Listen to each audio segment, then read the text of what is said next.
Mi nombre es Sor Consuelo Chiriboga, soy ecuatoriana, hija de María Auxiliadora, misionera entre el pueblo Shuar, del Vicariato Apostólico de Méndez.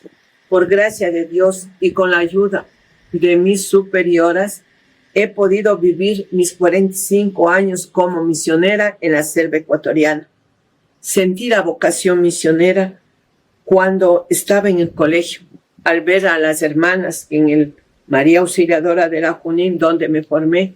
Ellas jugaban, trabajaban, sobre todo la alegría que manifestaban. También me hizo impresión aquel trabajo que hacían por las misiones. Fue incomparable ese trabajo que cada año se trabajaba por las misiones del Oriente. A veces se vive en una misma patria y no se conocen las realidades de nuestra misión. Tengo algo que decir también de mi maestra del noviciado, ya cuando estaba en la vida religiosa, Sor Elisa Casola, que ya en paz descanse. Una hermana exigente, misionera que vino de Italia y nos quería rectas, bien formadas, personas del puesto. También recuerdo a Sor Josefina Paladín, que todavía vive, 94 años de edad. Ella también exigente, pero un alma de Dios que siempre nos guiaba y nos quería. Desde mi primera profesión, pedí a mis superioras me envíen a las misiones, pero sobre todo rezaba para llegar en el pueblo Shuar, para conocer a la gente, para apoyarles, para darles una mano. Gracias a Dios, siempre lo digo, a Mamita Virgen y a mis superioras, ellas no digo me han dado este gusto, pero me han dado la posibilidad de trabajar en las misiones. Me sentí contenta, alegre, y es así que en el año 1977 entré por primera vez a Yaupi, donde no era fácil. Era frontera con el Perú. Única vía de entrada era la avioneta, un pequeño aéreo, o simplemente caminando, más de un día. Pero ahí estábamos contentas, felices, 4 hermanas, y entre ellas tengo un gran recuerdo, un recuerdo todo especial a una hermana que era mi directora en esos tiempos, Sor Rosita Vargas, quien trabajó con entusiasmo, hizo de doctora. Le diría casi parecida a Sor María Troncati. Ella, teníamos alguna herida fácil, cogía una aguja y aquella que se cose la ropa, sencillamente lo desinfectaba bien, cosía, ya estaba todo sanado. La hacía también de dentista, salvaba tantas vidas, muy recordada en Yaupi por el trabajo que hacía. Alguien dirá, era una vida sacrificada. Para mí no, para mí ha sido una vida bella, donde la selva a usted le ayuda a orar, donde la selva a usted le dice aquella cercanía que tiene con Dios y donde se siente cada vez más 2 necesidades fundamentales, la de vivir con Dios, con Mamita Virgen, y vivir bien en la comunidad. Para mí el eje fundamental es la comunidad, el querernos entre las hermanas que estamos. Yo he pasado en comunidades de 3 a 4 hermanas, pero eso ha sido bello porque cada una con su carácter, con su forma de ser, con su forma de actuar, pero cada una ha dado lo mejor de sí misma. Y hacíamos 2 trabajos fundamentalmente, y entre estos 2 trabajos tenemos la educación, porque eso yo agradezco a Dios también de las hermanas salesianas que me formaron en Antiguo Normal María Auxiliadora, porque la educación es base para la formación. La educación yo le considero el eje fundamental para el crecimiento y desarrollo de los pueblos, sobre todo de estos pueblos de la Amazonía. Este es el primer eje, la educación. El segundo eje para mí fundamental es la evangelización, es decir, la catequesis. Pero dentro de estos 2 aspectos fundamentales hay uno. ¿Cuál es ese? Llevarles a Jesús, hacerles conocer a Jesús. Este pueblo que tantas veces decimos no tiene a Dios, no quieren a Dios. Ellos conocen, ellos tienen sus manifestaciones de Dios. Ellos en la misma naturaleza descubren a Dios. Por ejemplo, si nosotros hablamos de Nungui, Nungui es la manifestación de Dios de ellos para la mujer. Y tantos mitos que relacionados con la palabra de Dios nos enseñan a cómo evangelizar, a cómo dar lo mejor de nosotros mismos para poder llegar a ellos. En ese tiempo la educación no era fácil. Era una escuela de los niños de 5 años hasta, ahí se diría 20, 25 años, pero no tenían instrucción, no tenían educación. Muchos alumnos míos que estaban en la escuela eran mayores a mi edad, pero era una cosa bellísima, porque a mí siempre en eso de la educación me inquietó una cosa fundamentalmente, el estudio del idioma shuar, y el estudio también de la cultura.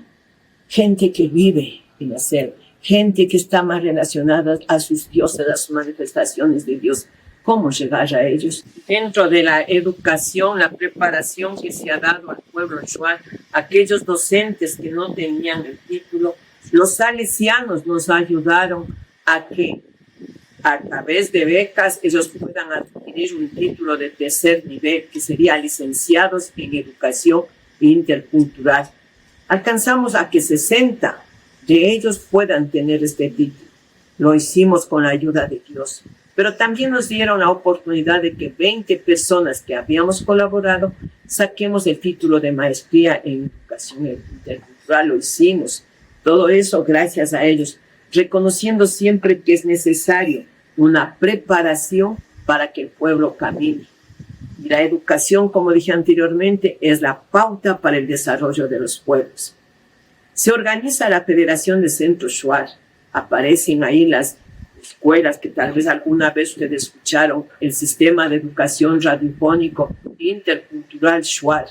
Pertenecía a ese. Un tiempo preparábamos clases para pasarlas por radio. Luego también trabajábamos como teleauxiliares, es decir, ya en el lugar. Pero esta preparación para la radio, yo pienso que fue una bendición y una gracia de Dios. Le diré por qué.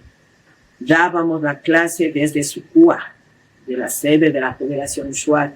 Se transmitía a la mayoría de escuelas que llegaban alrededor 600 escuelas que regadas, no solo en la provincia de Morona, Santiago, sino también en las otras provincias como Zamora.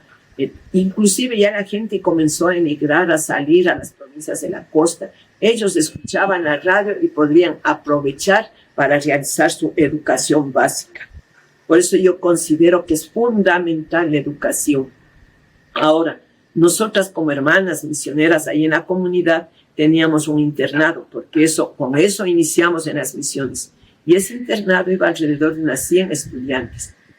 Es bueno recordar un poco aquellos tiempos. Ellas la mañana estudiaban, la tarde íbamos al trabajo del campo para buscar alimentación, porque alimentar a uno es fácil, 3 lo mismo, pero aumentar a 100 jóvenes que sí necesitan una buena alimentación, lo hacíamos. Y también recibíamos ayuda de la inspectoría y del vicariato para poder alimentar a esta gente. Entonces, la jornada se repartía entre clase y trabajo con las jóvenes. Ahora, para mí, ser misionero entre el Shuar es ser gente de oración, de entrega, de sacrificio, gente alegre y preparada, gente lista a cualquier obstáculo que tenga que vencer. Pero entre esto, una de las cosas fundamentales, pienso que es amar a la gente. Primero amarnos entre nosotras como hermanas, luego amar a esta gente Shuar, que sí tiene sus cosas, tiene sus dificultades, tiene también sus problemas, pero eso requiere de nuestra parte respeto, mucho respeto. Yo en eso me propuse nunca decirles no está bien, no vale, sino a irles corrigiendo, a enseñarles qué es lo mejor que deben tener en su cultura, darle lo mejor nuestro, ser abiertas, ser dóciles a Dios y a nuestras superiores. Con ellos, sobre todo, ser gente buena. Y aquí vendría lo que la palabra de nosotros actualmente lo decimos con tanta facilidad, la inculturación. ¿Qué es esa inculturación? Es llevar el evangelio a su cultura, llevar lo que nos dice Jesús al pueblo, a que ellos acepten a Jesús y hagan de su vida de ser gente de bien, gente que trabaja, gente que hace del bien. Ahora decía, ¿por qué mencioné la educación radiofónica? Porque voy a contarles el tiempo de pandemia que nos sucedió. Llegó marzo, ya llegó la pandemia, también en la selva tal vez la gente tenía más temor.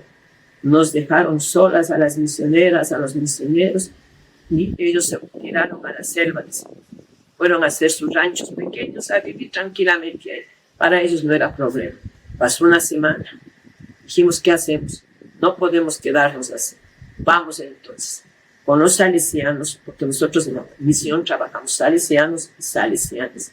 Y vale también hacer un pequeño puntito aquí. Los salesianos son nuestros verdaderos hermanos con quienes compartimos todo lo que es misión, lo que es vida religiosa, lo que es vida comunitaria. Es una sola familia la que se vive. Entonces le contaba de la pandemia. ¿Qué hicimos? Pensamos, nos sentamos. Aquí dijimos, no hay otra cosa más. Verá que no teníamos teléfono, no teníamos internet cuando apareció la pandemia. Entonces vamos a buscar quién nos puede conectar a un internet. Ya nos pidieron que hiciéramos un muro alto de 3 metros o más para levantar las antenas. Lo hicimos. No había problema. Enseguida, no duró ni unos 4 días, trabajamos en eso. Y ahora en internet. Vamos, ya vino una empresa, nos colocó el internet. ¿Cómo ahora colocar a las comunidades? Vamos. Había un padre que era técnico, un padre en ustedes, misionero. Dice, vamos entonces ahora enseguida a buscar paneles. Ya. Pide la providencia, porque eso es otra de las cosas que en la misión hay que destacar. La divina providencia nunca nos ha faltado. Ahí ha estado presente. Consiguió a través de un proyecto y ayudado por la Inspectoría de los Salesianos, paneles y algunos radios. De nuestra parte conseguimos radios. Entonces vamos el mismo, cargando con los misioneros, cargando, apoyándonos entre todos, instalamos paneles, la radio. Hicimos clases radiofónicas, ayudadas de una radio que es del cantón Tiwinsa, cercano. Ese alcalde muy bueno nos dio todo el tiempo que quisiéramos la radio. Entonces grabábamos las clases, pasábamos a la radio Tiwinsa y de la radio Tiwinsa partían para todos los estudiantes nuestros, no solo los de nuestro colegio, los de otros colegios venían, nos pedían apoyo, donde quiera que nos encontraban. Sor Consuelo, ¿en qué clase nos quedamos? A cualquier profesor preguntaban a ver cuál que nos toca y todos ellos nos apoyaban. Así no hemos perdido la educación ni la evangelización en el tiempo de la pandemia. Nos seguimos ahí evangelizando y hasta ahora nosotros grabamos la Eucaristía, el Santo Rosario y también pasamos algunos acontecimientos o momentos litúrgicos para que la gente al menos informe y nos acompañe en oración. Eso hemos hecho en tiempo de pandemia. Seguimos trabajando, no hay ningún problema, seguimos ayudándonos entre todos para poder decir qué mismo hacemos con el pueblo. Siempre nos reúne el obispo, nos reunimos también con el vicario de Pastoral Shuar para buscar caminos que nos lleven hacia el bien. Una de las cosas importantes que hasta ahora la realizamos es el trabajo itinerante. Es decir, nos preparamos el grupo de misioneros, misioneras y algunos catequistas, porque también ya hay los catequistas dentro del pueblo Shuar. Vamos no solo los tiempos fuertes de la liturgia que es Pascua y Navidad, sino en un horario constante vamos preparándonos para ir los fines de semana a las comunidades. Hay hermanas que caminan 1 hora, 2 horas de ida, dan su catequesis y regresan. Luego ellas también van poco a poco dando ahí el evangelio, ayudando en todo lo que tengan. Por eso yo digo que sí, la vida misionera es bella. Aunque por circunstancias en nuestra inspectoría hay que cerrar misiones porque estamos pocas, ya no alcanzamos. Tenemos que reforzar otras comunidades y así lo hacemos porque creemos y estamos convencidos todos que esa es la voluntad de Dios. Yo pienso entonces que para mí, para hacer un resumen, la vida misionera es bella. Es un premio de Dios que sin merecerlo lo hemos alcanzado. Porque siempre Dios está en nuestro corazón. Y siempre el amor a María Auxiliadora, que ella nos hace caminar de la mano. El apoyo de nuestras superioras, ahora que hay tantos medios, sobre todo las circulares de Madre General, las circulares de la Madre Inspectora. Todas esas nos ayudan a crecer. También nuestro obispo de vez en cuando sí nos manda su palabrita. Y esto nos ayuda a apoyarnos en nuestra vida para ir siempre adelante. Y a todas les invito a que amemos. La misión hacemos desde el lugar que estamos. Y si tenemos la suerte, la oportunidad de estar en la selva, es la cosa más bella. Entreguemos a Dios todo lo que somos, todo lo que podemos. Con alma, vida y corazón se dice. Y esperamos que esta tierra del Vicariato Apostólico de Méndez sea bendecida con nuestra nueva santa, Sor María Troncati. Que Dios nos ayude siempre y Dios le pague a todos.